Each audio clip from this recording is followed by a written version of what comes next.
네, 이 전 시간까지는 이제 지적법이 어떻게 구성되느냐 큰 흐름을 보았고요. 자, 이 시간은 이제 또 하나의 공시법 중에 하나인 이제 등기법입니다.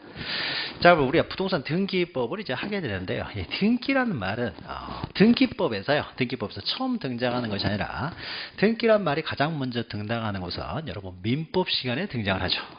물권법 들어가셨죠? 거기 등기가 등장해요. 그래서 물권은 이제 우리 채권은요, 이제 우리가 재산권을 하면 크게 채권하고 이제 물권하고 나누는데 채권은요 당사자에게만 주장할 수 있어요. 즉 채권자가 그 특정 채무자에게만 주장할 수 있는 거기 때문에 다른 제3자는 알 필요가 없는 거죠. 어차피 나하고 상관이 없는 것들이니까. 그러니까 외부에 제3자가 알 수 있도록 공시할 필요가 없어요.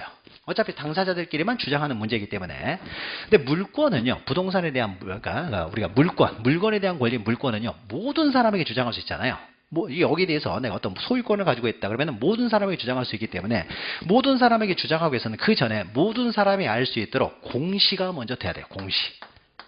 그러니까 공시가 안 된 상태에서는 물권이 성립이 안 되는 거예요. 이것이 공시의 원칙이죠. 그러니까 모든 사람에게 주장하기 위해서는 그 전제로서 먼저 모든 사람이 알 수 있도록 공시가 먼저 전제됐을 때만 먼저 공시를 세서 알 수 있도록 해준 다음에 주장을 해야 되지 알 수도 없는 상태에서 주장해버리면 안 되겠죠. 그래서 물권은 공시를 해야 돼요. 그러면 민법에서 이 물건에 대한 권리, 물권을 공시하는 방법을 해요. 물건에는 크게 이제 동산하고 부동산이 있죠. 그럼 동산은 점유를 이전하는 인도 이런 것에 의해서 공시를 해야 되고요. 이때 부동산은 이제 등기에 의해서 공시를 하도록 하고 있죠. 등기에서 공시. 거기에 이제 처음 이제 부동산 물권의 공시 방법으로 이제 등기가 등장하죠. 그래서 민법에서 먼저 등장을 하는 개념이에요. 자, 그러면 우리가 등기에 좀 더 이제 구체적으로 보게 되면요. 만약 갑이 최초의 소유자라고 해보죠. 그러면 최초의 소유자 앞으로요. 최초에 하는 등기를 소유권 보존 등기라고 했죠. 보존 등기가 어떻게 되는지는 우리가 나중에 뒤에서 공부를 하게 되는데 아무튼 보존 등기가 되어 있어요. 그러면 이제 갑 앞으로 소유권이 이제 등기가 되어 있는데요. 갑이 이 물건을 을한테 팝니다. 매매를 해요. 10억에. 매매를 해요. 그럼 매매를 했을 때 을이라는 사람은요. 매매를 하고 계약금 줬다고 해서 바로 소유권을 취득하는 것도 아니고요. 잔금 지급하고 이 토지에서 살고 있어요. 토지를 점유하고 있어요. 점유하고 있다고 하더라도 이건 두 사람 간의 문제잖아요. 잔금을 찻집에서 주고받으면서 이 사람이 점유하고 있는 건 외부에서 할 수가 없죠. 자, 그러니까 어떻습니까? 법률 행위, 이런 매매들을 우리는 법률 행위라고 하는 거죠. 법률 행위를 당사자 간에 이루어지기 때문에요. 외부에서는 알 수가 없잖아요. 그래서 이런 법률 행위를 통해서 물권이 변동되는 경우에는 반드시 외부에서 알 수 있도록 공시를 하라는 거죠. 그래서 등기를 해야만이 그 소유권을 취득한다. 그 효력이 발생한다라고 해서요. 우리 민법 186조에서 이런 말이죠. 부동산에 대한 법률 행위로, 우리가 법률 행위라는 말은요. 당사자 의사에서 직접적으로 권리를 변동시키는 행위를 다 법률 행위라고 해요. 그러니까 이 사람이 팔려고 했고 이 사람이 살려고 했으니까 어떻습니까? 권리 의무가 발생하는 거잖아요. 그러니까 당사자 의사에서 팔려고 하지 않고 이 사람 살 생각이 없었으면 매매는 성립되지 않고 권리 의무는 발생하지 않는 것이죠. 그래서 당사자 의사에서 직접적으로 권리를 변동시키는 행위, 대표적인 계약이 되겠죠. 계약. 그래서 매매, 법률 행위로 인한 부동산 물권의 득실 변경, 득실이라는 건 취득 상실 변경, 발생 변경 소멸, 똑같은 말이죠. 이걸 변동이라고 하는 거죠. 변동은 등기하여야 효력이 발생한다. 여기서 이제 처음으로 등기가 등장을 해요. 그러니까 물권법이 여러분이 물권법 공부하시면은 185조부터 이제 물권법이 시작되는데 185조는 모든 사람에게 주장할 수 있는 권리인 이 물권은요 당사자들이 마음대로 창설하지 못하게 하는 거예요. 그래서 물권은 법으로만 정할 수 있도록 물권 법정주의가 185조에 나오고 그 다음 조문 물권법에서 가장 중요한 조문인 바로 186조 법률행위에 의한 물권 변동은 등기해야 효력이 발생한다. 그러니까 아무리 이 사람이 잔금 치르고 거기서 살고 있다고 하더라도요 이 사람 아직 소유자가 아니에요. 외부적 공수가 안 됐으니까. 그러니까 공시를 해야 되죠. 그러니까 소유권 이전 등기를 해야 비로소 소유권을 취득해요. 그러니까 소유권 이전 등기가 이렇게 돼야 되겠죠. 자, 그래서 을이 이제 취득을 했어요. 취득을 했는데 을이 만약에 사망을 했어요. 을이 사망을 했는데 유일한 친척으로는 부모 자식도 없고 친척으로는 병이 있습니다. 병이. 그럼 이때 병에게 과연 상속이 되느냐 안 되느냐예요. 병에게 상속이 되느냐 안 되느냐에 있어서 이 병이라는 사람은요 자기가 상속받고 싶다고 해서 마음대로 상속권이 발생하고 상속받기 싫다고 해서 상속권이 발생하지 않고 뭐 이렇게 자기 의사에서 결정되는 게 아니에요. 그러니까 매매는 하기 싫으면 안 해도 되죠. 이 사람 의사에서 되는 것이고요. 상속은 내가 상속받고 싶다고 해서 무조건 상속받을 수 있는 건 아니에요. 상속은요, 우리 법에 이제 민법 이것도 이제 가족법에 규정되는데요. 상속은 누가 받는지에 대해서는요, 우리 시험 문제는 안 나오고 참고로만 기억을 하면은요, 또 시험에 안 나오는 것을 우리는 또 다 집중이 잘 되죠.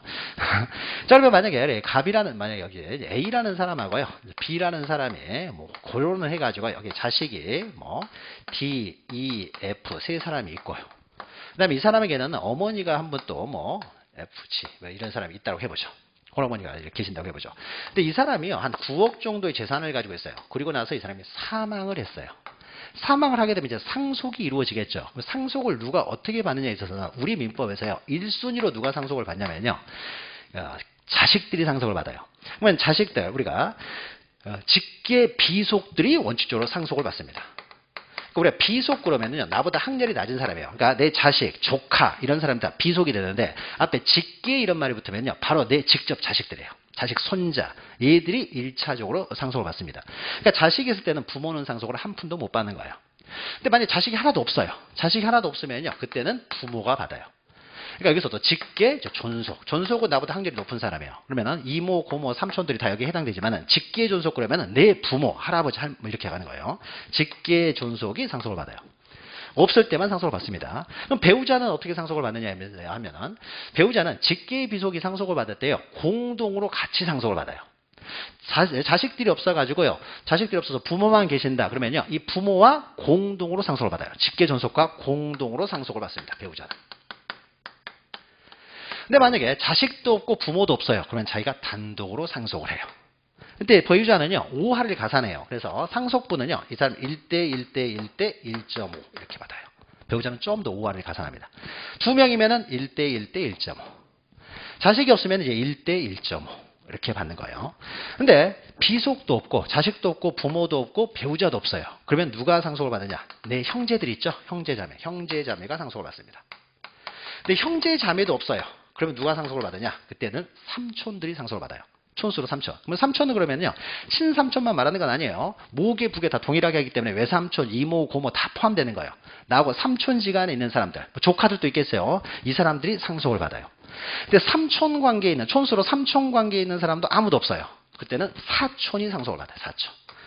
그러면 사촌이 친사촌, 외사촌 뭐 여러 가지 있겠죠. 그러면 다 모계군, 부계군 구별하지 않습니다. 그래서 사촌들이 상속을 받아요. 사촌이 상속을 받는데 그러면 여기까지 상속을 받는데요. 만약에 사촌도 한 명도 없어요. 그러면 오촌 그러면 우리가 당숙 뭐 이렇게 오촌 당숙 뭐 이렇게 되죠. 오촌이 상속을 받느냐? 오촌부터는 상속을 못 받아요. 그러면 사촌도 없다 그러면요 국가가 가져갑니다. 국가가. 그러면은 어디까지 상속을 받느냐는 법에 딱 규정이 돼가지고요. 만약에 이 사람이 오촌이라고 해보죠. 오촌 조카예요. 오촌 조카면 어떻습니까? 얘는 상속을 못 받는 거죠. 아무리 상속받고 싶어도. 왜요? 법에서 사촌까지만 받도록 했으니까. 근데 만약에 요새는 이제 애도 좋고 하니까요. 상속의 기준을요. 6촌까지 받을 수 있다라고 법을 개정을 하면 어떻습니까? 그러면 6촌까지도 상속을 받을 수 있다라고 하면 제가 상속을 받을 수가 있겠죠. 그러면 얘가 상속을 받고 안 받고는요. 얘의 의사하고는 상관없죠. 법의 규정에 의해서. 법의 규정에 의해서 상속을 받고 안 받고가 정해지는 거죠. 그러면은 법의 규정에 의해서 권리가 정해지기 때문에 이런 건 따로 공시를 안 해도 이미 법으로 당연히 이렇게 돼버리잖아요. 당연히 법의 규정에서 당연히 상속권을 가져버리기 때문에 등기할 필요가 없는 거죠. 등기하지 않아도 권리는 변동이 돼요. 즉 우리 민법 187조 그 다음 조문이죠. 다음 조문에 만약에 상속, 공용징수는 뭐 수용 이런 거예요. 판결, 경매, 기타 이렇게 법률의 규정에 의해서 부동산 물건을 취득할 때는요. 등기할 필요가 없다는 거예요. 등기할 필요. 등기 없어도 법에서 당연히 네가 소유자다고 해버렸으니까 당연히 법에 의해서 소유자가 되는 거죠. 그리고 외부로 등기를 안 해도요. 우리가 등기를 하도록 하는 이유는 공시에서 외부에서 알 수 있도록 한다는 거죠. 매매는 외부에서 알 수가 없으니까요. 등기를 하라는 거예요. 매매를 통해서 소유권을 취득하기 위해서는 등기를 하라는 것인데 근데 상속 같은 경우는요. 어떤 사람이 토지를 사러 딱 갔어요. 근데 등기부에는 을로 돼 있거든요. 을로 돼 있으니까 을한테 살려고 딱 갔더니 을이 사망했대요. 그럼 누가 소유자예요? 상속인이 소유자라는 건 상식이죠. 누구나 아는 거예요. 그러니까 등기가 안 돼 있어도 당연히 을이 사망했으니까 상속인이 소유하겠지. 당연히 알고 있잖아요. 알고 있으니까 공시를 안 해도 당연히 알아요. 그러니까 이건 공시할 필요가 없는 거죠. 법률의 규정이야 부동산 물권 변동은 공시를 안 해도 사람들이 이미 다 알고 있으니까 따로 공시할 필요가 없고 만약에 이런 경우에도 등기를 해야만 소유권을 취득한다 그래버리면요 문제가 생겨요. 을이 사망한과 동시에 을은 어떻습니까? 권리를 잃게 되죠. 그러면 이 사람이 등기를 해야 그때부터 소유권을 취득한다 그러면은 이 사람이 사망하고 등기하기 전까지는 이건 소유자 없는 부동산이 돼버리죠. 소유권이 연결이 안 되잖아요. 자, 이런 것들도 있고 하기 때문에요. 이렇게 법률의 규정에 의해서, 그러니까 법률 행위가 아니기 때문에 법의 규정에서 당연히 취득하는 경우는 당연히 취득했기 때문에요. 등기를 필요로 하지 않습니다. 그러니까 병이 지금 현재 등기가 안 되는 상태에서도 을이 사망했으면 현재는 병이 소유자예요. 근데 병이 소유자인데 이제 병이라는 사람이요. 이것을 처분을 하려고 합니다. 정한테 매매를 통해서 팔려고 해요. 이 재산을. 근데 등기가 지금 을로 돼 있죠. 이 상태에서 만약에 정 앞으로 얘는 법률행위로 취득하기 때문에 등기를 해야 소유권을 취득하는 거죠. 등기를 해야.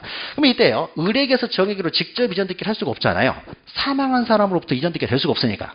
자, 그러니까 처분을 하려면 어떻게 해요? 자기 앞으로 먼저 소유권 등기를 한 다음에 처분을 해야 돼요. 이것이 단서에 규정되죠. 180주도 단서에. 그러나 그러니까 법률의 규정에 의한 취득은 등기할 필요가 없지만 처분하려면은 등기를 해야 돼요. 이렇게.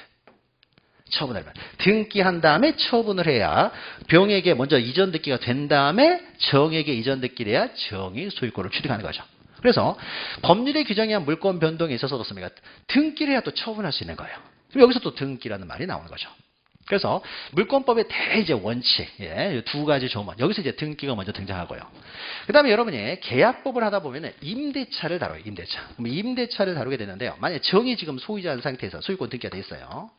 이 사람 등기되어 있는 상태에서 정이 이 토지를요. A라는 사람한테요. 임대를 합니다. 임대. 그럼 두 사람 사이 임대차 계약이 이루어지겠죠. 그러면 임대차 계약을 통해서 A가 취득하는 임차권은요. 임차권은 우리 민법이요. 이건 채권으로 구성을 해요. 만약에 임차권을 물권으로 구성을 하게 되면요. 이 사람이 임차권을 취득하기 위해서는 등기를 해야 되잖아요. 근데 등기를 하려면 절차가 좀 복잡해요. 그러니까 그러면 임차권, 임대차 계약과 임차권을 설정하는데 그만큼 제약이 많겠죠. 등기도 해야 되고. 그러니까 현실에서 임대차는 굉장히 빈번하게 이루어져요. 그렇죠? 고시원 들어와서 며칠 사는 것도 다 임대차예요. 근데 현실에서 굉장히 많이 임대차가 이루어지는데 이런 것들을요. 다 물권으로 구성을 해버리면 어떻습니까? 다 등기를 해야 되기 때문에 그만큼 임대차 계약이 활성화가 될 수가 없는 거예요. 그래서 그런 관점에서 빨리빨리 임대차가 최대한 많이 활성화되도록 하기 위해서요. 임차권은요. 채권으로 구성을 합니다. 채권으로 구성하니까 어떻습니까? 등기할 필요가 없다는 거죠. 등기를 안 해도 권리를 취득해요. 우리 전세권 같은 경우는 우리 민법에서 물권으로 구성해요. 그러니까 물권으로 구성하기 때문에 전세권을 취득하기 위해서는 등기를 해야 돼요. 근데 채권은 등기 없이도, 그러니까 채권은 등기 없이도 취득할 수 있으니까요. 임차권을 빨리빨리 임대차 계약이 활성화되도록 하기 위해서였습니까? 임차권은 채권으로 구성하고 있어요. 채권이 구성이 되니까 이 사람은 등기 없이도 임차권을 취득해요. 근데 문제는 채권으로 구성해서 임차권을 취득했는데요. 이제 이런 문제가 발생하는 거죠. 그러면 이 채권이기 때문에 이 임차권은 계약을 했다, 임대차 계약을 했던 당사자 간에만 주장할 수 있는 거죠. 당사자 간에만. 그래서 만약에 정이라는 사람이요, 이 자기가 소유하는 물건을요, 무한테 양도라고 이 사람 앞으로 등기를 해줬어요. 소유권 등기. 그럼 현재는 이 사람이 소유자죠. 이제 등기를 가졌으니까. 그래서 이 사람이 딱 들어와서 이제 살려고 했더니 A가 살고 있거든요. 그러니까 너 나가라고 하는 거예요. 소유권에 의해서습니까? 나가라고 하는 거예요. 소유권은 제3자에게도 주장할 수 있으니까요. 등기가 돼 있잖아요. 그럼 이 사람은 나가야 돼요? 안 나가도 되겠습니까? 이 사람은 나가야죠. 이 사람은 자신의 임차권을요. 무에게는 주장을 못 하잖아요. 얘한테만 임차권을 주장할 수 있어요. 나 임차인인데 그거는 너희끼리 문제고 나는 모르는 일이다. 나는 모르잖아요. 모르죠. 그러니까 이 사람은 나가야 돼요. 자, 그러니까 어떻습니까? 부동산 임차인들의 지위가 굉장히 약화가 되죠. 그러니까 활성화를 위해서 채권으로 구성해서 등기할 필요 없이 임차권을 취득할 수 있도록 해줬지만은 대신에 채권으로 구성하다 보니까 지위는 그만큼 약해져 있어요.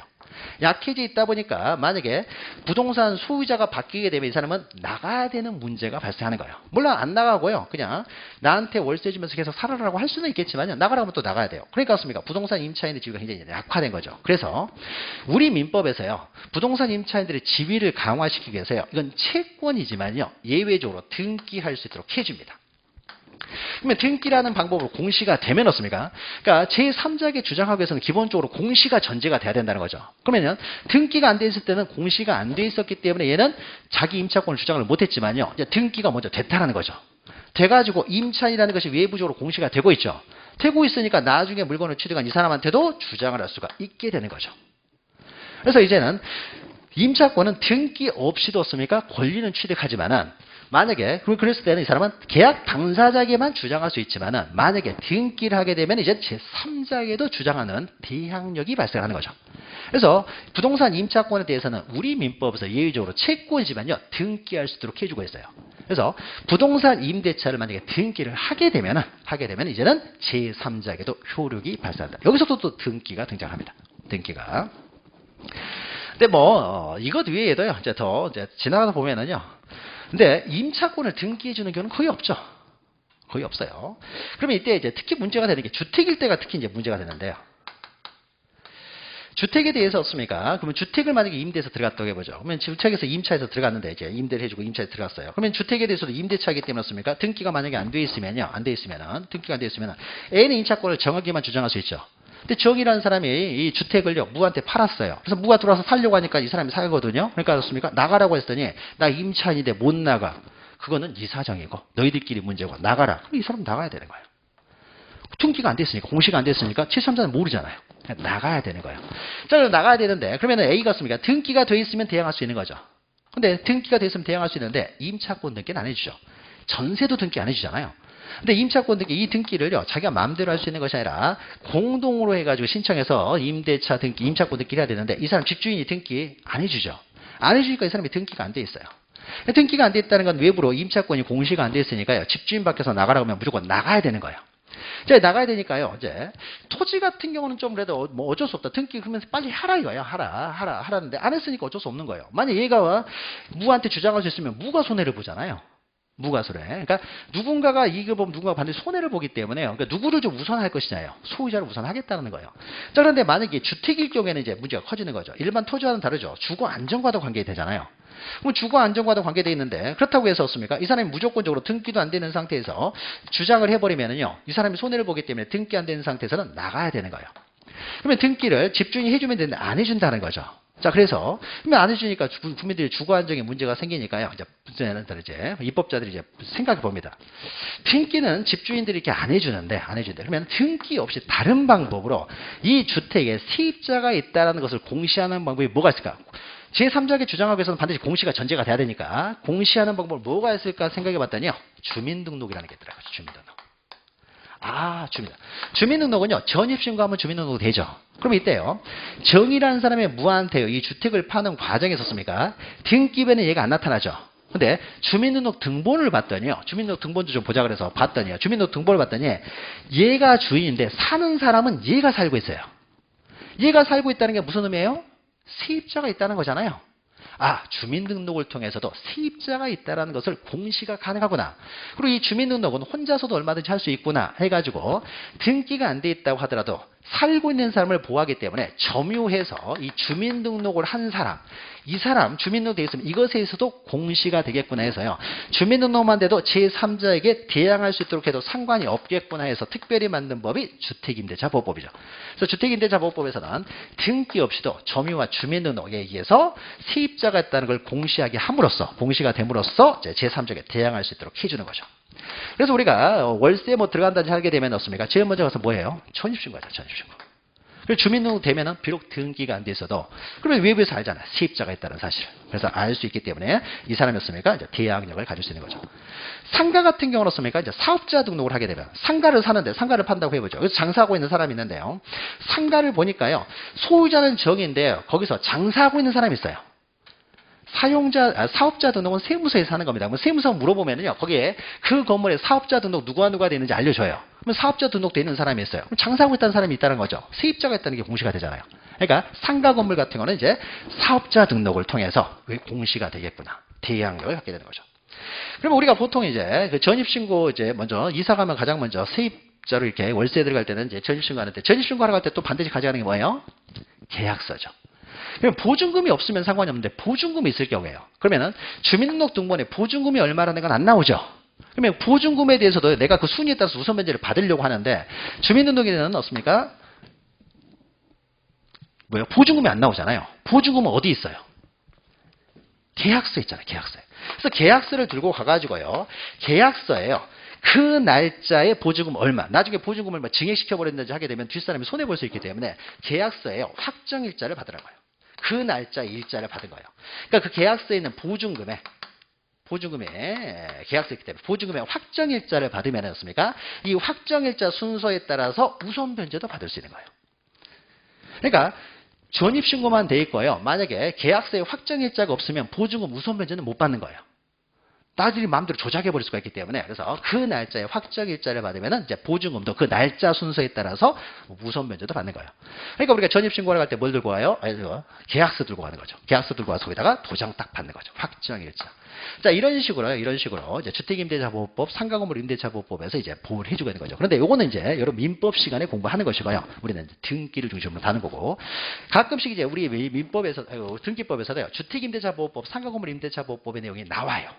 그래서 이 사람이 주민등록에 의해서 공시가 되고 있는데, 더 나아가면 이제 이런 문제가 생기는 거예요. 그래서 이것이 이제 등기법에서도 이것과 관련해서 또 문제가 나오게 되는데, 만약에 이 사람이 주민등록에 의해서 씁니까? 보증금을 가지고요, 2년 계약을 해서 살고 있어요. 근데 계약 기간이 다 끝났어요. 계약 기간이 끝났는데 보증금을 받아야 나갈 거 아니에요. 근데 보증금을 안 주는 거예요. 그럼 보증금을 안 주면 보증금 안 줄 때까지 이 사람이 동시 이행 항변권 행사해서 계속 살 수는 있어요. 보증금 받을 때까지 못 나간다 해서 버틸 수는 있습니다. 대항력이 있어요. 근데 문제는 이사를 못 가요.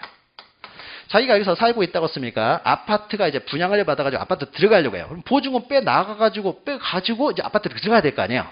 보증금을 안 주는 거예요. 그러면 보증금을 안 주면은요, 다른 데서 돈을 빌려서도 분양받은 아파트 들어가지를 못해요.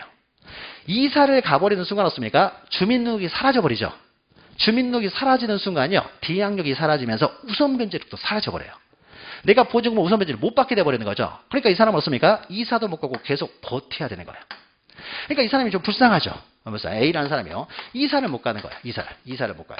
그래서 이때는 이제 A라는 사람이요, 만약에 이 사람이요, 임차인이 등기에 의해서 자기 임차권이 공시되고 있으면요, 등기에서 공시되니까 이사 가도 상관이 없겠죠. 등기도 그대로 남아있을 테니까. 보증금 받을 때까지는 계속 등기에 남아있을 테니까.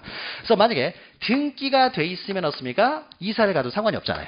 그래서 원래 이 등기는 어떻습니까? 공동신청해서 공동임대인허가 해서 이루어지는데, 만약에 임대차 기간이 다 만료가 됐는데도 보증금을 못 받아서 이사를 못 가는 사람들, 이 사람들을 구제해주기 위해서요, 우리 주택임대차보호법, 상가건물 임대차보호법에서는요, 얘들이요, 나 이사 가게 해주세요 해서 법원에 임차권 등기를 신청할 수 있도록 해줍니다. 법원에 혼자 와가지고. 그러면 법원에서요, 너 불쌍하구나, 이사 가게 해주마. 등기가 돼 있으면 이사 가도 상관없으니까. 그래서 법원에서요, 등기를 해줘라라고 명령을 내려요. 그걸 임차권 등기 명령이라고 합니다. 그래서 임차권 등기 명령에 의해서 씁니까? 명령에 의해서 이 사람 앞으로 이제 등기가 됐어요. 명령에서 등기가 됐어요. 등기가 됐으니까 이제는 이사를 가도 상관이 없겠죠. 그럼 이 집은 이제 비어 있는 거죠. 그럼 이사를 가도 상관없죠. 등기에서 보제되니까. 또 여기 때에 또 등기가 또 등장을 해요. 그러니까 상가건물 임대차보호법이나 주택임대차보호법에서도요, 점유와 주민등록에서 공시되기 때문에 등기가 전혀 나타나지 않은 것처럼 보이지만 나중에 또 이런 문제가 발생해요. 그러면 이때는 등기를 이제 신청할 수 있게 되는데, 여기서 등기가 나오고 여기서도 시험 문제가 또 나와요.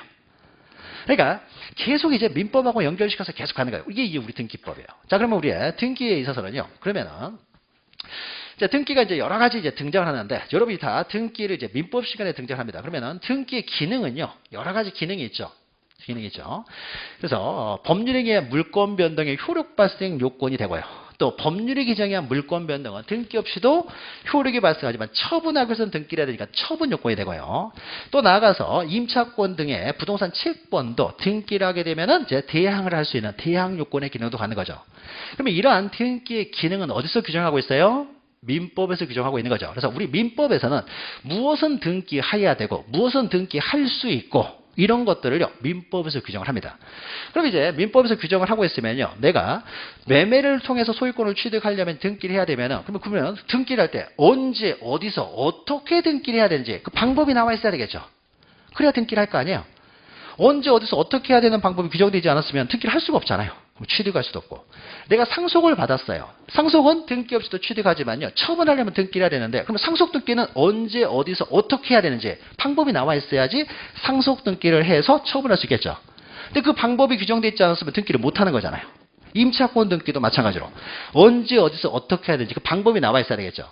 그럼 그 방법들을요, 민법에서 등기사항을 규정했으니까 여기 밑에다가 등기하는 방법, 등기 절차를 규정하려고 했더니, 그렇지 않아도 민법은 조문이 굉장히 많아요. 근데 여기에 그 등기 절차까지 규정하려고 하다 보니까 부피가 너무 커지는 거죠. 안 되겠다. 그 등기 사항들에 대해서 민법에서 규정해 놓은 다음에 이 등기 절차를 규정하기 위한 따로 법을 만들자. 그래서 그 절차를 규정하기 위해서 따로 만든 법이 부동산 등기법이에요. 그러면 우리 부동산 등기법은 어떻습니까? 민법의 부속 법률이라는 거죠. 그러니까 민법에서 이건 등기할 수 없다. 그럼 어떻습니까? 등기할 수 없는 것이니까 등기 절차를 규정할 필요가 없겠죠. 근데 등기할 수 있다. 등기해야 된다. 그러면은 어떻게 등기를 해야 되느냐? 민법에서 등기할 수 있고 등기해야 되고 이런 모든 것들에 대한 다 절차를 규정해 놔야 되겠죠. 그러니까 우리 등기법에서는 법률 행위에 의한 물권 변동뿐만 아니라 법률의 규정에 의한 물권 변동도 없습니까? 처분하려면 또 등기를 해야 되기 때문에 법률 규정에 의한 물권 변동에 있어서도 그 등기 절차는 다 규정해 놓고 있어요. 등기가 돼야 처분할 수가 있으니까. 할 수 있죠. 그래서 우리 등기법은요, 한마디로 말하면 민법의 부속법입니다. 그래서 우리가 등기법을 공부하다 보면요, 방금 잠깐 설명드렸죠. 반 이상은 민법 이야기를 해요.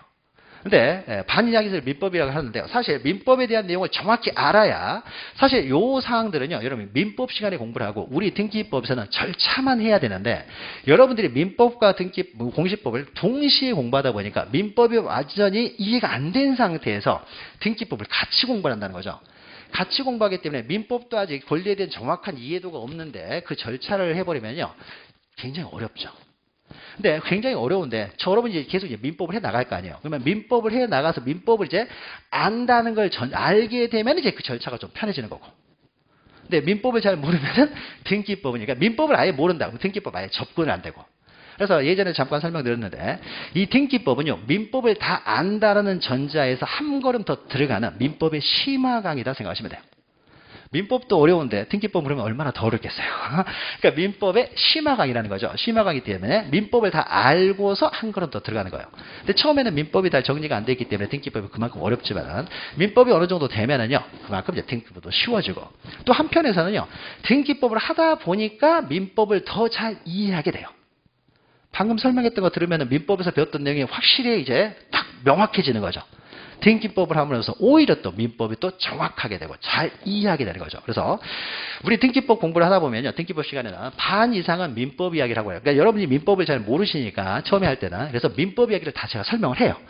등기법을 위해서 꼭 필요한 민법 지식은요. 등기법 시간에 또 설명을 합니다. 설명을 하면서 이렇게 되니까 등기에서 이렇게 나온다라고 설명을 하고요. 그래서 반 이상은 이제 민법 이야기를 한다는 거죠. 그래서 우리가 등기법 하다 보면요. 같은 공시법 중에 하나인 지적법은 거의 등장을 안 해요. 거의 등장하지 않고 계속적으로 민법이 나옵니다. 왜요? 민법의 부속 법률이니까. 자, 그러면 159페이지 넘기셔서요. 이제 등기가 무엇인지 알았으니까 등기 개념만 보죠. 개념만. 제1장 총칙하고 제2장 뭐 등기소, 등기관, 등기부 나오는데 여기서는 시험지에 거의 나오질 않아요. 3장부터가 나오는 건데 1, 2장은요. 그래서 1, 2장은 지금 입문 강의에서는요. 넘어갈 거예요. 그래서 개념만 좀 봅니다. 그러면 등기 이제 개념이 나오죠. 자, 부동산 등기의 개념해가지고 등기란 법정 절차, 등기관이, 그러니까 등기하는 사람 등기관이고 법정 절차라는 것은 이 절차를 규정하고 있는 이 법에 정해놓은 절차, 이 법이 바로 부동산 등기법이 되는 거죠. 부동산 등기법의 절차에 따라서 등기부는요, 지금은 다 전산화가 되어 있어요. 우리 책에는 이런 말이 들어가 있지는 않은데, 등기는 더 이상 종이로 존재하잖아요. 그러니까 등기부는요, 그냥 그 디스크에서 출력을 합니다. 그래서 우리 등기부는요, 우리가 등기부를 말할 때는 뭘 등기부냐면요. 우리가 지적 공부는 종이로 된 것도 있고 전산화된 것도 있어요. 근데 등기부는요. 종이로 된 게 아예 없어요. 그냥 컴퓨터에서 출력해버립니다. 그래서 엄청나게 큰 부동산에 대한 권리관계를 기록해 놓은 엄청나게 큰 디스크가 있어요. 어마어마하게 크겠죠? 엄청나게 많은 내용을 기억을 해야 되기 때문에 저장을 해야 되니까요. 이 엄청나게 큰 디스크, 이것을 우리말로요. 보조기억장치 이렇게 표현해요. 보조기억장치. 이 디스크를요. 우리는 등기부라고 해요. 등기부는 종이로 존재하지 않습니다. 엄청나게 큰 디스크예요. 즉 전산정보 처리 조직에 의해요. 기록되는 그 보조기억장치. 그러니까 책에도 거기 보시면 법정 절차에 따라 등기 기록의 부동산의 여기는 안 나타나 있네요. 뒤에 이제 개념에 나와 있을 텐데 뒤에 밑에 보죠. 밑에 그 용어의 정의에서 등기부란 해가지고 있죠. 맨 밑에 159페이지 맨 밑에 보시면 등기부 해가지고 개념이 시험 문제 나오지는 않습니다. 등기부란 전산정보 처리 조직에 의하여 입력 처리된 등기 정보 자료를 편성한 것이다. 이 편성한 것인데 이 편성이요 이렇게 디스크 형태로 존재해요. 이 디스크를 우리는 등기부라고 하고요. 그러면 이 안에는 엄청나게 자료들이 있겠죠. 엄청난 자료들이 있어요. 이 자료들을요, 우리는 거기 밑에 보시면은 동그라미 3번, 그러니까 160페이지 넘기셔서 동그라미 3번 보시면 등기부 부본 자료라고 되어 있죠. 이걸 등기부 부본 자료라고 해요. 등기부 부본 자료 옆에 보니까 이렇게 되어 있죠. 이 등기부와 동일한 내용으로 보조기억장치, 보조기억장치가 등기부라고 했죠. 이 디스크, 이 보조기억장치, 이 보조기억장치에 기록된 자료, 이 보조기억장치, 이 디스크를 우리는 등기부라고 하고, 여기에 기록된 자료를 등기부 부본 자료라고 해요. 그럼 여기 이제, 그러면은 이제 개별적인 이제 기록들이 있겠죠. 특정 부동산에 대한 이제 기록들이 있을 거 아니에요. 이 특정 부동산에 대한 기록을요, 우리는 등기 기록이라고 해요. 그래서 거기 동그라미 2번 보시면 등기 기록이라는 해서 한 필지 토지, 한 개의 건물, 즉 특정 부동산에 대한 자료를 우리는 등기 기록이라고 하는 거죠. 그러면 우리가 등기부하고 등기 기록은 차이가 나죠. 등기부는 이 엄청나게 큰 디스크를 말하는 것이고, 이 안에 있는 특정 부동산에 대한 자료를 우리는 등기 기록이라고 한다는 거죠. 그러면 우리가 보통 이제 일반적으로 말을 할 때요, 야, 서초동 100번지 등기부 좀 떼어와라 라고 하는 거예요. 서초동 100번지 등기부로 떼어와라. 이걸 떼오라는 게 아니죠. 이게 등기 기록을 떼오라는 것이죠. 그러니까 우리가 등기부하고 등기 기록을 혼동해서 막 사용을 해요. 혼동해서 사용을 하지만 엄격하게는요, 등기부는 이 전체 디스크를 말하고 특정 부동산에 대한 기록을 우리는 등기 기록이라고 한다. 그러면 우리 등기법 시간에는 이 등기부 보는 법을 배우겠습니까? 등기 기록 보는 법을 배우겠습니까? 등기 기록 보는 법을 배우는 거죠. 우리가 이 디스크 보는 법을 알아서 뭐예요? 그렇죠? 이 디스크 보는 법을 알 필요가 없죠. 특정 부동산에 대한 자료, 이걸 보고 우리가 이제 해석을 하는 거잖아요. 그래서 등기 기록. 그래서 앞으로는요, 계속 등기 기록이라는 단어가 계속 등장을 해요. 근데 등기부와 등기 기록을 혼동해서 우리가 사용하기 때문에 혼동해서 사용을 해도 상관없다고 생각하시면 되고, 다만 개념을 묻는 문제가 나오진 않지만 개념적으로 우리가 구별만 할 줄 알면 되는 거예요. 이걸 등기 기록이라고 한다는 거죠. 그럼 우리가 등기 기록을 이제 편성을 할 때요. 편성하는 방법이 이제 두 가지가 있습니다. 만약에 어떤 특정 부동산 X라는 부동산이 하나 있는데, 이 부동산을요, 갑과 을이 공동으로 소유해요. 갑과 을이 공동 소유, 공유하고 있습니다. 그러면 소유자를 기준으로 해가지고 소유자별로 등기 기록을 만들게 되면 등기 기록을 몇 개를 만들겠습니까? 2개가 만들어지겠죠. 소유자를 기준으로 해서 만들게 되면. 근데 부동산을 기준으로 등기 기록을 만들면은 부동산 하나니까 1개가 만들어지겠죠. 그러면 우리나라는 어떤 주의를 취하고 있느냐? 소유자별로 등기 기록을 두게 되면 이것은 인적 편성주의. 부동산마다 등기 기록을 두면 이제 물적 편성주의를 해야 되는 거죠. 그래서 만약에 X와 Y 2개의 부동산이 있는데, 부동산을 갑이 혼자서 소유하고 있어요. 2개를. 그러면 물적 편성주의에 따르면 어떻습니까? 이것은 등기 기록이 2개가 나올 것이고, 인적 편성주의는 하나만 나오겠죠. 근데 우리나라는 물적 편성주의에 따라서 부동산마다 등기 기록을 두는 방법으로 등기 기록을 편성을 해요. 부동산마다 등기 기록을 두는 방법으로 등기부를 편성한다는 거죠. 그러면 등기라는 것은요, 이 보조기억장치, 이 디스크 안에, 디스크인 이 등기부에 부동산의 표시와 권리관계를 기록해 놓은 것을 말하는데, 그러면은 우리는 앞으로 이제 등기부 보는 법을 배우는 것이 아니라 등기 기록 보는 법을 배운다는 거죠. 그러면 이제 우리가 등기 기록에는 뭐가 있겠습니까? 어떤 부동산에 누가 어떤 권리를 가지고 있는지가 기록되어 있겠죠. 특정 부동산에. 그러면 이때 개별 등기 기록에서요, 이 부동산을 표시하는 부분을 첫 시간에 했는데, 부동산을 표시하는 부분을요, 표시란이라고 해요. 부동산을 표시하는 부분이다. 그러니까 등기부가 이제 여러 이제 기록이 되어 있으면 부동산을 표시하는 부분을 표시란이라고 하고요. 권리관계를 기록하는 부분을요, 권리관계에 대한 사항을 기록한다 그래서 사항란이라고 해요. 그러면은 부동산을 표시하는 부분이, 우리나라는 부동산마다 등기 기록을 두는 방법으로 등기부를 편성하다 보니까요, 부동산을 표시하는 부분이 그 등기 기록의 제목이 되겠죠. 그래서 이 부동산을 표시하는 부분을요, 표제부라고 해요. 그리고 권리관계에 관한 이제 사항을 이제 기록을 해놓는데, 그러면 권리관계에 관한 사항을 기록할 때 권리의 종류가 다양하다는 거죠. 소유권, 저당권, 전세권, 엄청나게 많은 권리들이 있는데, 그런 권리들을요, 그냥 쭉 나열식으로 기록하면 우리가 보기가 어렵죠. 공시라는 것은 우리가 보는 사람이 쉽게 이해할 수 있어야 되니까, 그래서 이 권리관계에 관한 사항란을요, 다시 소유권에 관한 사항란하고 소유권 이외의 권리에 관한 사항으로 나눕니다. 둘로 나눠가지고 소유권에 관한 사항을 기록해 놓은 부분을 우리는 갑구라고 하고요, 소유권 이외의 권리에 관한 사항을 기록해 놓은 부분을 을구라고 해요. 그래서 그 사항란은 갑구와 을구 둘로 나뉩니다. 그래서 우리가 크게 등기 기록이 어떻게 구성되어 있느냐 그러면은 표시란과 사항란으로 되어 있다. 라고 할 수도 있고 좀 더 구체적으로는 표제부, 갑구, 을구로 되어 있다. 이렇게 하면 되는 거죠. 자, 그러면은 각각의 그 표제부나 갑구, 을구에는 무엇이 기록되는지는 우리 책의 견본을 보면서 볼 거예요. 그러니까 1장을 쭉 넘기시면서요. 1장은 또 민법하고도 굉장히 반복되는 내용이고 쭉 넘겨버릴 거예요. 그러니까 등기에 관한 일반적인 내용이 있고요. 183페이지 보시면 이제 등기구간과 설비해가지고 2장이 있는데 여기서는요, 뭐 등기소, 등기관, 등기부 이런 것들이 나오는데 183페이지에는 이 2장도 시험 문제는 거의 나오지 않습니다. 그러니까 1, 2장 합쳐서요, 한 문제 나오나 그래요. 한 문제. 안 나올 때도 있고. 그러면은 여러분 몇 페이지를 보시냐면요. 190페이지를 보죠. 그럼 등기기록 견본이 하나 있어요. 견본이. 우리 책에 있는 내용으로 190페이지에 등기기록이 어떻게 이제 구성되어 있는지 이제 견본을 보면서 하나하나 설명드리죠. 그럼 우리가 토지대장, 또 지적도, 견본을 가지고 하나하나 의미를 이해했죠. 그럼 여기서도요, 견본을 보면서 하나하나 먼저 의미부터 이해한 다음에 이 의미를 알아야 여기는 왜 이게 기록되고 이런 것들을 알 수 있기 때문에 나중에 우리가 정리하고 하려면 먼저 하나하나 의미를 이해해야 되겠죠. 그래서 먼저 토지 등기 기록 해가지고요, 표제부가 밑에 있죠. 그러면 토지 등기 기록 표제부 했을 때는 어떻습니까? 표제부 했을 때는 오른쪽 보니까 토지의 표시 이렇게 나오잖아요. 그러니까 토지를 표시하는 부분을 이제 표제부라고 하는 거죠. 그럼 표제부의 내용을 보면은요, 왼쪽에 표시번호, 그 다음에 접수, 이건 좀 이따 보고, 오른쪽 보니까 어떻습니까? 소재 지번 지목 면적이 기록되죠. 그러니까 우리가 항상 등기부에도 토지 같은 경우는 소재 지번 지목 면적이 기록된다. 계속했던 거죠. 그러니까 소재 지번. 노량진동 100번지, 지목은 대, 면적은 357제곱미터. 소재 지번 지목 면적이죠. 그럼 밑에 건물 등기 기록을 보죠. 건물 등기 기록. 자, 건물 등기 기록. 예. 그러니까 우리 책에서는요, 토지 등기 기록에 표제부만 있고요. 밑에 이제 건물 등기 기록에서 이제 표제부 갑구가 나오니까 건물 등기 기록으로 이제 예를 들면은요.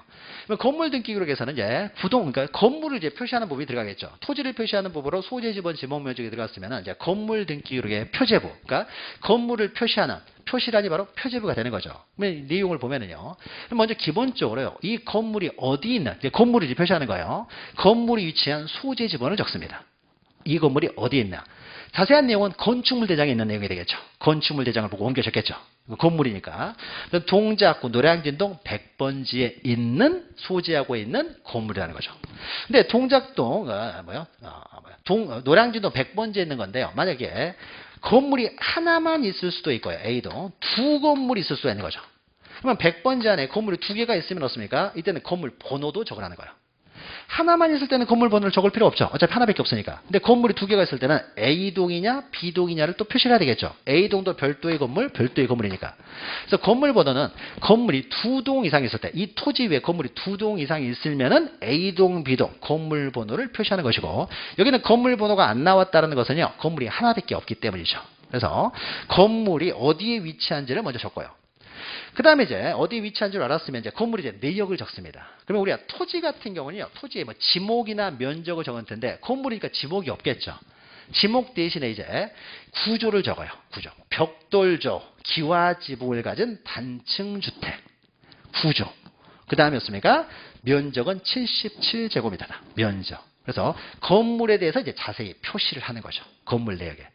그러니까 위에 있는 우리가 토지 표제부는 지목 면적 이렇게 있는데, 건물 같은 경우는 건물 내역해서 건물의 구조 면적을 한꺼번에 이렇게 기록을 하는 거죠. 이게 이제 건물을 표시하는 부분이고, 이것은 건축물 대장에 있는 내용을 그대로 옮겨 적겠죠. 토지 같은 경우는 이제 지적 공부에 있는 걸 옮겨 적을 것이고요. 여기까지 했고요.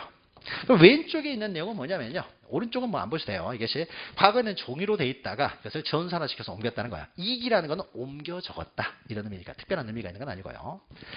이 헌부는요, 언제 접수가 되느냐, 이 상태로 5월 3일 접수가 됐다는 거죠. 등기소에 들어왔다는 거예요. 접수가. 신청과 동의 접수가 됐다는 것이고, 왼쪽에 있는 건 표시번호죠. 이건 표시란이에요. 부동산을 표시하는 것이니까 표시번호는요, 부동산의 표시가 변동되는 과정을 적는 것이 표시번호예요. 그럼 만약 토지였으면요, 만약 처음에 이 토지는요, 표시번호가 처음에는 이거 전이었다고 해보죠. 전. 근데 전이 지목이 바뀔 수가 있는 거죠. 나머지는 그대로 내 전에서 과손으로 바뀌었어요. 그러면 여기다 이 쓴 다음에 과손 이렇게 하는 거예요. 과손. 다음에 다 대로 바뀔 수도 있는 거죠. 그러면 3 해가지고 대 이렇게 하는 거예요. 그러니까 건물의 표시가 변화가 되는 과정을요, 번호를 붙여서 표시를 하고 있다는 거죠. 그래서 표시번호라고 해요. 근데 표시번호도 1번부터 시작을 해야 되는데요, 2부터 이렇게 시작하고 있죠. 그러면 2부터 시작했다는 것은 이게 뭘 말하냐면요, 만약에 토지를 예를 들면 보죠. 처음에는 이것이요. 원래는 전이었어요. 그런데 나중에 과수원으로 바뀌었다가 지금은 대예요. 자, 그러면요. 계속 변화되면 4, 5, 6, 7 계속 나오겠죠. 그러면 우리가 등기부를 보면서 이 지목을 알려고 할 때요. 현재 지목만 알면 되죠. 50년 전의 지목이 뭔지는 알 필요도 없잖아요. 근데 50년 전에 그 지목 이런 것들이 계속 나열해서 적다 보면요. 그러면 부피가 커지는 거죠. 그래서 부피를 줄이기 위해서 옮겨 적어요. 옮겨 적는 이익이라고 하는 거죠. 표제부를 옮겨 적으면서 뭐라고 하느냐. 현재가 이거니까 이것만 적습니다. 그래서 여기다 1 한 다음에 D라고 써버려요. 그러면 처음부터 이건 D는 아니었죠. 원래는 몇 번이었어요? 3번이었죠. 그러니까는 이걸 또 알려줘야 되겠죠. 그래서 여기다 전3, 원래는 3번. 그전에는 3번이었다. 근데 지금은 옮겨 적으면서 이제 1번이 됐다는 거죠. 이것이 바로 이렇게 전3 이런 거예요. 그럼 여기서는요, 뭐라고 됐습니까? 전2 이렇게 돼 있죠. 그러면 처음부터 이 건물이 이건 아니었다는 거죠. 그러면 전에는 뭐였는지는 등기부에 나타나지는 않고요. 그러면 전의 모습을 보고 싶으면요, 전 등기 볼 수는 있어요. 그러니까 옮겨 적으면서요. 기존에 있는 거는 폐쇄를 합니다. 두 개가 움직이면 안 되니까. 그럼 이것은 폐쇄를 해요. 그러면 이걸 폐쇄 등기라고 해요. 그럼 이것도 어떻습니까? 원래는 연결되는 것이기 때문에 보고 싶은 사람이면 얼마든지 볼 수는 있습니다. 등기부 누구나 볼 수 있듯이 이것도 누구나 볼 수는 있어요. 그러니까 편의상 어떻습니까? 위를 생략해버리는 것 뿐인 거죠. 그러면 전2 그러면은 원래 처음부터 이건 아니었고 현재는 이거지만은 그 전에는 다른 것일 수도 있겠구나라고 알 수 있는 거죠. 보고 싶으면 또 볼 수는 있습니다. 자, 그래서 표제부에는요 부동산을 표시하는 내용이 들어갑니다. 그러면 그 다음에 이제 갑구가 있죠. 갑구 보니까 어떻습니까? 소유권에 관한 사항 이렇게 있죠. 그러니까 사항란이에요. 그러면 밑에 을구 보시면 오른쪽에 을구가 있네요. 을구는 소유권 이외의 권리에 관한 사항 했죠. 그래서 사항란, 갑구와 을구를 합쳐서 우리는 사항란이라고 하는 거죠. 그러면 사항란에는 이제 소유권에 관한 사항은 이제 갑구에 기록한다고 했죠. 그럼 갑구는요, 이제 나오죠. 갑구도 보니까요, 1번이 보니까 그 갑구는요, 이제 여기 순위번호라고 돼 있죠. 갑구나 을구는 권리를 기록하잖아요. 그럼 여기는 권리의 순위를 기록하는 번호예요. 권리의 순위. 굉장히 중요합니다. 이거는 표시번호라고 하지 않고 이제 순위번호예요. 권리를 순위. 권리가 충돌됐을 때는요, 그 순위번호에 따라서 우열을 정합니다. 자, 그러면은 순위번호 1번은요, 반드시 소유권 보존 등기부터 시작합니다. 보존 등기가 되면서 등기로 개설되는 거죠. 그러니까 순위번호 1번은 반드시 1번이어야 되는데요. 여기는 1번이 소유권 이전이네요. 이걸 보면 우리가 예를 알 수가 있죠. 그러면 원래 이 사람은요, 몇 번이었다는 거예요? 2번이었다는 거죠. 그러면 소유권 등기도 마찬가지잖아요. 계속 갑이 최초의 소유자였고 을 앞으로 이전이 되고 3에서 병 앞으로 이전되고 4에서 지금 정한테 이전됐다고 해보죠. 소유권이 계조에서 이전될 텐데 우리는 50년 전에 소유자는 알 필요가 없잖아요. 현재 소유자만 알면 되는 거잖아요. 정확하게. 그러니까 계속 부피가 커지니까 어떻습니까? 이걸 생략해 버린다는 거죠. 그럼 어떻게 해요? 이것도 옮겨 적는 거죠. 그래서 이해해가지고 정 앞으로 그냥 이전 등기를 하는 거예요. 원래는 처음부터 이 사람이 1번 아니었죠. 그럼 여기도 뭐라고 그래야 돼요? 전사. 원래는 1번이에요. 그러니까 아무런 전 밑에 이런 게 없이 1번이 나오면요. 무조건 보존 등기가 돼요. 보존 등기가 되면서 무조건 1번은 보존 등기다는 거죠. 보존 등기가 되면서 등기가 되니까. 그래서 전 2로 돼 있다는 것은 위에 하나가 보존 등기가 있는데 그건 생략돼 있구나. 보고 싶은 사람은 얼마든지 볼 수 있어요. 그러니까 등기 기록이 2개 굴러다니면 안 되기 때문에 이것은 그러고 나서 이제 폐쇄를 합니다. 이걸 보고 싶은 사람은 보아라. 그러니까 궁금한 사람만 보는 거죠. 일반적으로는 현재 소유자만 알면 되기 때문에. 그래서 등기 기록을요, 한눈에 이제 현재 상태를 알도록 하기 위해서요, 이렇게 생략을 해버린다는 거죠. 생략을. 그러면 이제 소유권 이전이 됐습니다. 자, 그러면 이제 이것은요, 등기부는요, 오른쪽에서 보시면 돼요. 소유권 이전됐는데 현재의 소유자 누구냐? 윤춘실이라는 사람이다. 그러면 밑에 있는 건 뭐예요? 주민등록번호가 되겠죠. 그러니까 소유자를 기록할 때는 소유자를 특정하기 위해서 이 사람은 성명, 주소, 주민번호를 적습니다. 전산화시키는 과정에서 전산 2기가 됐다는 거죠. 옮기는 과정에서 하나를 빼버린 거예요. 그냥. 자, 그러면요, 이 사람이 소유권을 취득하게 된 원인은 뭐냐? 91년도 7월 5일 날 이루어지는 매매를 통해서 소유권을 취득했다. 등기 원인이죠, 원인. 그러니까 소유권을 취득하게 된 원인, 매매를 적어요. 7월 1일 날 이루어진 매매를 원인으로 소유권이 이전됐다.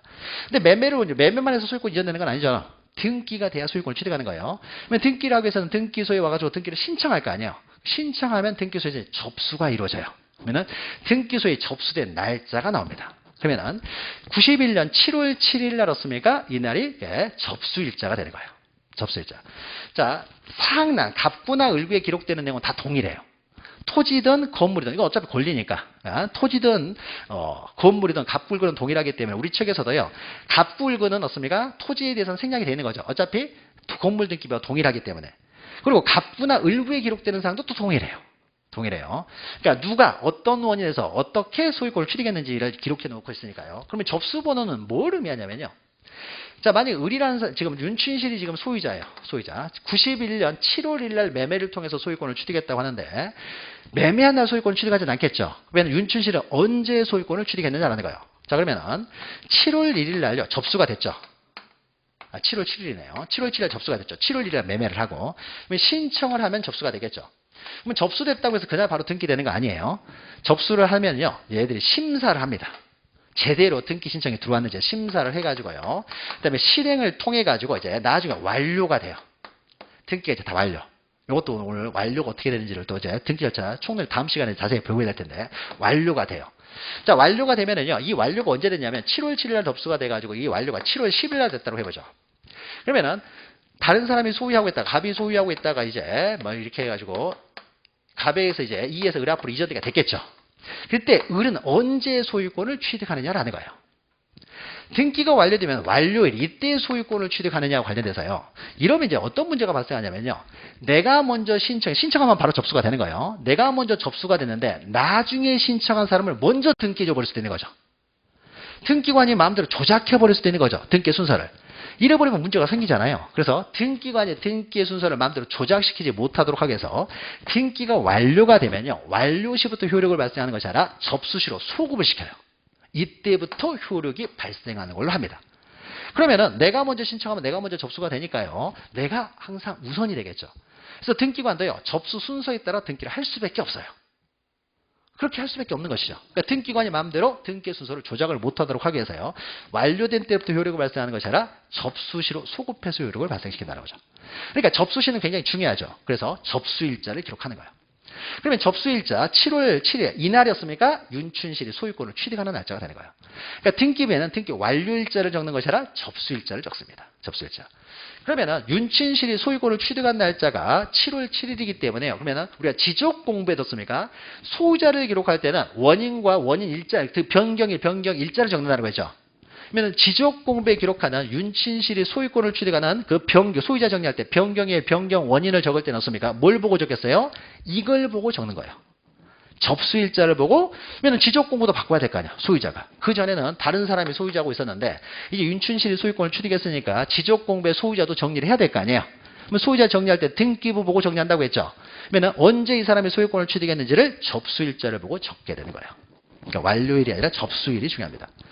그 다음에 그 밑에 있는 이제 25,762호 있죠. 이건 뭐냐? 이 접수 번호를 나타내요. 그럼 접수 번호는 뭘 나타내냐면요. 우리가 위에 있는 표제부에는요. 접수 일자가 있지 접수 번호는 없어요. 근데 갑구와 을구에는요. 접수 번호가 나옵니다.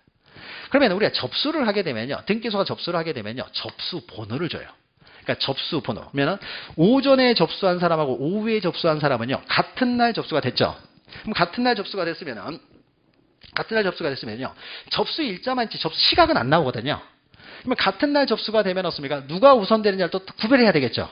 그럼 그때는 접수 번호를 보는 거예요. 접수 번호가 없습니까? 빠른 사람이 우선되겠죠.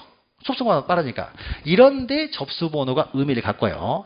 근데 접수 번호 의미가 있는데 더 큰 의미는요. 그래서 등기를 할 때는요. 접수 일자 순서로 등기하는다. 나아가서 접수 번호 순서대로 등기를 기록하는 거예요. 근데 접수 번호는요. 이보다 더 큰 어떤 의미를 갖습니다. 이제 한번 예를 들어보죠. 여러분 민법 시간에 좀 공부를 하게 될 텐데요. 만약에 갑이라는 사람이 지금 현재 소유자인데요.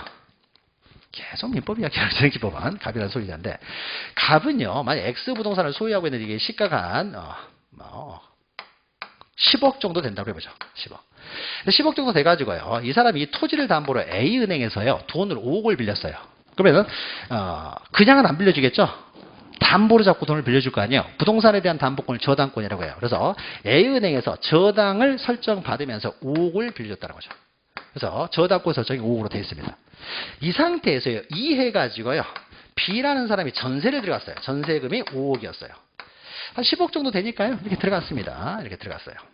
근데 갑이라는 사람한테는 개인적으로요. C라는 사람이 5억을 빌려줬어요. 근데 이 사람은 아무런 담보가 없어요. 담보도 없어요. 자, 이 상태에서 이제 5억씩 받을 돈이 있는 거죠, 이 사람한테. 근데 이 사람이 결국 돈을 못 갚았어요. 자, 못 갚으니까요, C가 이제 경매를 신청했어요. 경매를 신청해서 낙찰이 얼마가 됐냐면요. 그대로 낙찰이 어떻게 됐냐. 만약에 낙찰이 9억으로 낙찰이 됐다고 해보죠. 9억으로. 그럼 9억으로 낙찰됐으니까 어떻습니까? 다들 만족을 못 받죠. 5억, 5억, 15억 있어야 되잖아요. 근데 9억으로 다 나눠받지를 못하니까 어떻습니까? 이제 충돌이 이루어져요. 그러면 그 충돌을 어떻게 이제 해결할 것이냐에 있어서 C는 이 사람들한테 자기 권리를 주장하지 못하죠. 계약했던 당사자가만 주장할 수 있으니까. 근데 얘들은 공시가 되고 있죠. 그러니까 제3자에게도 주장할 수 있어요. 그러면은 제3자에게 주장할 수 있는데 그러면은 얘들은 물권자니까 C보다 우선 면제를 받게 되는데 그러면 A와 B와의 관계에서는요. A가 먼저 되고 나중에 B가 됐잖아요. 그러니까 A가 선수이자가 되는 거죠. 그러면 권리가 이렇게 충돌이 됐을 때 어떻습니까? 충돌이 됐을 때 이 순위 번호를 보고 권리의 우위를 전하게 되는 거예요. 그러니까 순위 번호는 굉장히 중요합니다. 그러니까 이 사람 1순위, 이 사람 2순위니까 9억으로 낙찰되면은요. A가 먼저 5억 받고 나머지 4억을 전세권자가 받고 C는 한 푼도 못 받는 거죠. 자, 그러니까 이 순위 번호는요, 이 같은 을구에 있는 권리간, 같은 갑구에 있는 권리간의 우열을 정하는 거예요. 그러니까 접수 번호 순서대로 어차피 등기를 하기 때문에요, 당연히 이가 빠른 거예요. 그러니까 1순위, 순위 번호를 보고 같은 거는 따지는데, 근데 문제는요, 좀 더 들어갑니다. 우리 등기법에서는 거기까지 가요. 압류, 가압류, 뭐 가처분 이런 게 나와요. 자, 그러면은 이 C라는 사람이 5억을 이제 받을 돈이 있는데요. 이 사람이 얘들이 이제 우리 아까 경매를 신청한다고 했는데 C는 바로 경매를 할 수가 없어요. 그러니까 A나 B는요, 얘들도 돈 못 갚으면 경매를 신청할 수 있어요. 그러면 경매를 신청하러 갈 때는요, 먼저 내가 이 사람에 대한 채권이 있다는 걸 증명해서 경매법원 가서 경매를 신청하는 것이지, 아무것도 없이 그냥 경매해 주세요 그러면 경매 안 해주는 거예요. 근데 얘들은 어떻습니까? 등기부에서 지금 공시가 되고 있죠. 자기 권리가. 그러니까 얘들은요, 그냥 등기부 들고 가가지고요, 경매해 주세요 그러면 법원에서 바로 경매를 해줘요. 그럼 얘들은 하고 싶을 때 아무 때나 경매를 할 수가 있다는 거죠.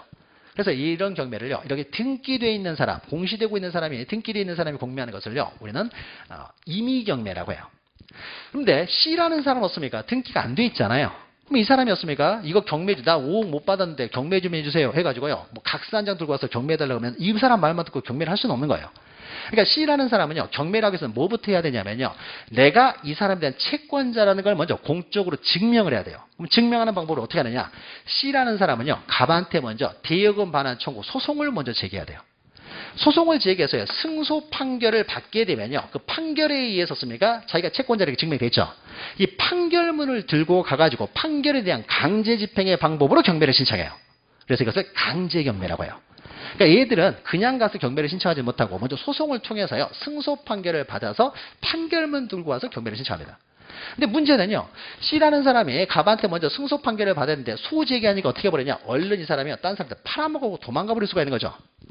그럼 팔아먹고 도망가 버리면 어떻습니까? 내가 승소 판결을 받았다고 하더라도 이제는 을이 소유하고 있어요. 갑의 소유물이 아니라는 거죠. 그러니까 이 사람은 어떻습니까? 승소 판결을 받았다고 하더라도 이 물건을 경매를 못해요. 그러니까 승소 판결 받아봤자 아무 의미가 없는 거죠. 그러니까 의미가 없으니까요, C라는 사람은 어떻습니까? 소송을 제기하면서 뭘 해야 되겠어요? 처분하지 못하도록 막아야 되겠죠. 이렇게 돈 빌려준 사람이 경매하기 위해서 채무자 소유 부동산을 처분하지 못하도록 막는 것을 우리는 가압류라고 해요. 아직 승소 판결을 받기도 전에 꼼짝만 시키는 거예요. 그 상태를. 갑이 지금 소유자인 상태를 꼼짝만 시키는 걸 압류라고 하는데, 승소 판결을 받기도 전에 임시적으로 압류를 하기 때문에 가압류라고 해요. 그럼 가압류는 금전치, 돈 빌려준 사람이 경매하기 위해서 하는 거잖아요. 그래서 가압류 등기를 할 때는요, 그러니까 가압류가 됐다는 걸 외부적으로 공시를 해야 되겠죠. 이건 가압류 됐으니까 사지 마세요, 이렇게. 그래서 가압류 등기를 해요. 그럼 가압류를 이제 신청해서 법원에 먼저 가압류를 신청하는 거예요. 그럼 가압류는요, 바로바로 나와요. 각서 한 장 들고 가면은요, 이 사람이 승소 가능성이 조금이라도 있다 그러면은 바로 해줍니다. 만약에 가압류를 빨리 안 해놓으면은요, 이 사람 승소해봤자 아무 의미가 없다는 건 법원이 더 잘 알겠죠. 그러니까 가압류는요, 신청하면 바로 그 다음날 나와요. 그럼 가압류 할 때는요, 얼마 받으려고 지금 가압류를 했는지 그 채권액을 적습니다. 그럼 가압류가 됐어요. 그럼 가압류가 됐으면 어떤 일이 발생하냐면요, 처분을 제한하는 등기라고 해요. 가압류로 처분을 제한시켰죠. 그럼 처분을 제한시켰기 때문에 그 이후에 가압류가 먼저 된 다음에 만약에 A 앞으로 저당권 등기가 됐다고 해보죠. 그럼 저당권은 설정행위는 물권행위죠. 물권행위는 처분행위예요. 처분을 제한시킨 상태에서 물권행위를 했기 때문에요, 이 사람은요, 더 이상 C라는 사람한테 저당권을 주장을 못해요. 처분이 제한되기 때문에 저당권자라는 걸 주장을 못합니다. 그러면 이 사람도 없습니까? 자기가 전세권자라는 걸 주장을 못해요. 그러면 그냥 채권들만 주장할 수 있어요. 그러면 채권자는 평등해요. 평등해요. 평등하니까 어떻습니까? 만약에 C라는 사람이 먼저 가압류가 된 상태에서 A 앞으로 저당권 듣기가 되고 나중에 B한테 전세권 듣기가 되면은요, 돈을 나눠 가질 때 어떻게 나눠 갔냐면요, 낙찰이 9억으로 떨어졌어요. 채권자들은 평등하게 나눠 가죠. 누가 먼저 빌려줬느냐 이건 따지지 않습니다. 공시가 안 되고 있기 때문에 평등하게 나눠 가지니까 5억 5억이니까 C한테 몫이 얼마가 되겠어요? C는 3억이 되겠죠. 가압류 됐다고 해서 사람한테 우선 변제하는 건 아니에요. 채권자들은 동등하기 때문에 3억을 줘요. 그러면 나머지 6억 가지고 그러면 3억 3억씩 나눠가느냐? 그건 아니에요. A와 B 사이에 넣습니까? 우열이 있잖아요. 얘가 먼저죠. 그러니까 습니까? 나머지 6억 중에서요, A가 먼저 5억을 가져가는 거예요. A는 C한테는 자기가 1순위 저당권을 주장하지 못하지만요, B한테는 주장할 수 있잖아요. C는 이런 등기가 없는 상태에서 얘는 가압류된 걸 알고 들어온 사람이잖아요. 그러니까 얘는 가압류된 걸 알고 들어왔기 때문에 C한테 자신의 저당권을 주장하지 못하지만은 저당권 등기 된 걸 알고 들어온 사람이잖아요. 당연히 A는 B한테는 자신의 우선 변제를 주장할 수 있어요. 그러니까는 이 사람이 5억을 받고요. 그럼 나머지 B 넣었으면 1억만 받게 되겠죠. 돈 받는 방법이에요. 그런데 만약에 A가 저당권이 먼저 되고 B의 전세권이 되고 나중에 C가 들어오면 어떻게 되겠어요? 이 사람이 저당권 전세권 들어올 때는 가압류가 안 돼 있었잖아요. 그럼 당연히 이 사람이 우선순위를 갖는 거죠. 그때 넣습니까? 5억, 4억, 얘는 한 푼도 못 가져가요. 그러면 이때 C가 얼마를 가져가느냐는 A 저당권이 먼저 되느냐, 내 가압류가 먼저 되느냐가 이제 문제가 되겠죠. 소유권을 가압류했어요. 그러면은 이건 어떻습니까? 두 개 우열을 정하려고 하는데 얘는 1번이고 얘는 2번이니까 무조건 얘가 우선된다. 할 수가 없죠. 구가 다르잖아요. 그러니까 얘가 먼저 될 수도 있죠. 얘가 먼저 될 수 있고. 그러면 뭐예요? 이건 순위번호를 보고 따질 수는 없는 거죠. 서로 다른 구에 있는 그 우열을 정할 때 넣습니까? 누가 먼저 접수됐느냐죠. 접수번호를 보고 따져요. 그러니까 이 접수번호 넣습니까? 권리에 대해서 굉장히 중요한 의미를 갖는 거죠. 그래서 접수번호 넣습니까? 서로 다른 구, 그러니까 같은 구, 같은 갑구, 같은 을구에서는 그냥 순위번호를 보고 따지면 되는데 서로 다른 구에 있는 권리가 충돌이 됐을 때 우열은요, 접수번호를 가지고 따진다는 거죠. 그러니까 누가 먼저 접수되느냐, 누가 먼저 되느냐에 따라서 씁니까? 돈 받는 방법이 틀려진다는 거죠. 이런 돈 받는 방법 이런 것들은요, 또 민법에서도 할 것이 우리 등기법에서도 이렇게 합니다. 그러니까 의미를 갖는다는 거예요. 하나는 의미를 이해했죠. 했어요. 그럼 우리가 이제 소유권의 내용을 이제 어느 정도 읽을 수 있겠죠. 그래서 우리가 나중에는요, 뭐 가압류만 다루는 것이 아니라 가처분 등기를 또 어떻게 해야 돼요? 가처분 등기라는 것도 있어요. 이것도 다 알아야 돼요. 그러니까 등기법은 처음부터 계속 이제 어려워지는데요. 가장 어려워지는 것이 이제 가자가 붙는 등기예요. 가등기. 그 다음에 이제 가압류, 가처분. 여기도 시험 문제가 나오기 때문에 우리는 해야 되고요. 가짜가 붙기 시작하면 그때부터는 이제 완전히 더 어려워지는데 사실 현실에서는요, 이런 가압류 이런 걸 알아야 돼요. 이런 걸 알아야 어떻습니까? 우리가 이제 등기부를 볼 줄 아는 거죠. 볼 줄 알기 때문에 가압류도 알아야 되는데, 그러니까 가압류가 안 돼 있으면 승소 판결을 받아봤자 아무 의미가 없다는 것이죠. 아무 의미가 없어요. 그러니까 가압류 이런 것들 현실에서는 굉장히 중요합니다. 그러면 이제 갑구를 했고 이제 을구를 보죠. 을구. 을구도요, 갑구에 기록되는 사항과 동일합니다. 자, 보통 우리가 을구에 기록되는 것은요, 여러분이 민법 시간에 뭐 지상권, 지역권, 전세권을 배우는데 용익권으로 지역권, 지상권은요, 민법을 배우기 전까지는 한 번도 본 적도 없어요. 그러니까 실제로요, 지상권, 전세권이 지역권은 아예 거의 없고요. 지상권도 우리 여러분 나중에 민법 시간에 공부하겠지만 담보지상권 몇 개 없어요, 거의. 담보지상권 외에는 거의 지상권이 없고요. 그 다음에 전세권도 없습니다. 전세를 뭐 설정할 수도 있지만 거의 전세에 등기되는 경우 거의 없죠. 그러니까 용익권은요, 현실에서는 용익물권은 거의 존재하지 않고요. 용익물권은요, 현실에서는 다 등기가 안 돼 있다 보니까 다 임대차로 가요. 그래서 여러분이 지상권, 전세권 시간에 물권법 시간에 배웠던 것이요, 똑같은 내용의 임대차 시간에요, 계약법 똑같이 나와요. 현실은 다 임대차로 해결을 해요. 그러면 실질적으로요, 을구에 기록되는 것은 대부분 다 저당권이에요, 저당권. 그럼 저당권은 우리가 여러분 이제 민법 시간에 이제 권리의 의미들을 다룰 텐데 등기법 시간을 해요. 일반적인 저당권이 있고요, 근저당권이 있는데요. 일반적인 저당권은요, 돈을 은행에서 3억을 빌리면서 돈 3억을 빌리면서 저당권을 설정하게 되면요, 3억이라는 특정 채권에 대해서 담보로 제공했기 때문에 이것은 보통의 저당권이에요. 근데 은행에서 3억을 빌리는 것이 아니라 은행에서 3억짜리 마이너스 통장을 만들었어요. 그러니까 부동산이 한 10억 정도 되는 부동산이면 은행에서 마이너스 통장 3억짜리 만들어줄 수 있겠죠. 그렇잖아요. 그래서 3억짜리 마이너스 통장을 만들게 되면요, 이것은 근저당이 되는 거예요. 그러니까 3억짜리 마이너스 통장을 만들면서 1년간의 뭐 계약을 하겠죠. 1년 후에 얼마가 될지를 모르죠. 3억 범위 내에서 얼마가 되겠죠. 장래 얼마가 될지를 몰라요. 그러니까 범위만 정해져 있는 거죠. 그러면 마이너스 한도액이요, 은행이 가질 수 있는 채권 최고액이 되겠죠. 그러니까 채권 최고액은 은행에서 설정해둔 마이너스 통장의 마이너스 한도이라고 생각하시면 돼요. 그러니까 보통은 마이너스 통장을 만들어줍니다. 그래서 현실은요 대부분 다 근저당이에요. 그러니까 우리가 저당권을 배우고 나중에 근저당권을 여러분이 이제 공부하게 되는데 현실의 저당권은 대부분이 다 90% 이상은 근저당입니다. 그 이유는요 저당권보다 돈을 빌려주는 사람이나 돈을 갚는 사람이나 근저당이 편한 거예요. 그러니까 3억을 빌리는 것보다 우리가 일반적으로 생각했을 때 그렇죠. 3억을 빌렸을 때보다 어떻습니까? 3억짜리 마이너스 통장을 만드는 것이 중간중간에 갚아 나갈 수가 있잖아요. 그러니까 빌리는 입장도 편하고요. 그 다음에 나중에요. 돈을 빌려주는 입장에서도요. 여러분 나중에 보겠지만 3억이라는 확정 저당권으로 돈을 빌려주면요. 나중에 이제 우선 변제를 받을 저당권자가요. 3억만 받는 것이 아니라 이자도 우선 변제를 받습니다. 거기다가 지연이자까지 우선 변제를 받아요. 근데 지연이자는 계속 늘어나겠죠.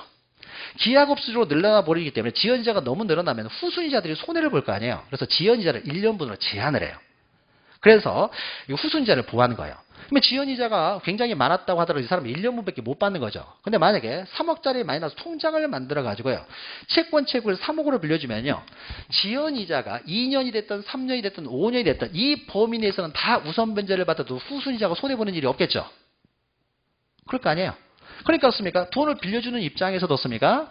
더 많이 받아낼 수가 있어요. 마이너스 통장을 만들면. 그러니까 빌려주는 입장이나 빌리는 입장이나 확정 저당권보다는 근저당권이 유리하다는 걸 생각하라는 거예요. 그러니까 어떻습니까? 현실의 저당권은 다 근저당권이에요. 근저당권. 그래서 근저당권을 이제 설정 이런 것들 이제 민법 시간에 공부하고 이제 등기법 우리 등기법 시간에도 공부를 합니다. 그러니까 그 등기법 시간에 반은 민법이라고 했죠. 그러면 기록되는 내용은 동일해요. 그럼 근저당권의 내용을 보죠. 마이너스 한도액이 바로 채권의 최고액이라고 했죠. 그러니까 보통의 저당권이면 그냥 채권액만 적어요. 근데 채권 최고액 5천만 원. 그러면 채무자를 또 적습니다. 누가 돈 빌려놨는지 신익희라는 사람이 돈을 빌렸고 이 사람의 주소 적고요. 그 다음에 었습니까? 밑에는 이제 근저당권자 돈을 빌려준 사람이 되겠죠. 우리은행. 보통 일반적으로 저당권자는 다 금융회사들이죠. 일반인들은 저당권 설정할 줄 몰라요. 그러니까 보통 금융회사들이 되겠죠. 그래서 빌려준 채권자가 나오죠. 그러면 이 등기는요. 이제 12월 3일 날 저당권 설정 계약을 했다는 거죠. 그 계약에 의해서 습니까 저당권 등기가 되는데 계약에 의해서 이 근저당권 설정의 접수는 12월 4일 날 됐고 이때 접수 번호가 이렇게 됐더라 이거죠. 그러니까 우리가 접수 번호는 굉장히 중요하다는 거죠. 서로 다른 구에 있는 가압류, 갑구에 있는 가압류와 이 저당권과의 우열은 접수 번호로 따지니까. 그럼 같은 구에, 같은 을구에 있는 1번, 2번, 3번 이렇게 돼 있으면 어떻습니까? 이런 것들은 이제 순위 번호로 따지게 되고요. 자, 그러면 우리가 등기 기록이 어떻게 구성됐는지를 봤죠. 등기 기록이 어떻게 구성됐는지. 그럼 요 정도만 보고요. 그러면 이 정도 되면은 대충 등기부를 읽을 줄은 알잖아요. 일단 읽을 줄 알면 되는 거고요. 그래서 1, 2장을 이렇게 마치고요. 본격적인 시험 문제는요. 쭉 넘겨서 3장. 그래서 207페이지 보시면 등기 절차 총론 나와요. 우리 등기법은 등기 절차를 다루는 것이고요. 여기 1, 2장은요. 등기에 관한 일반론이 있는 거고 시험 문제는 여기서부터가 이제 등기 절차 총론 시간은 이제 등기법을 다루게 됩니다. 그러면 잠시 쉬었다가 등기 절차 총론을 보도록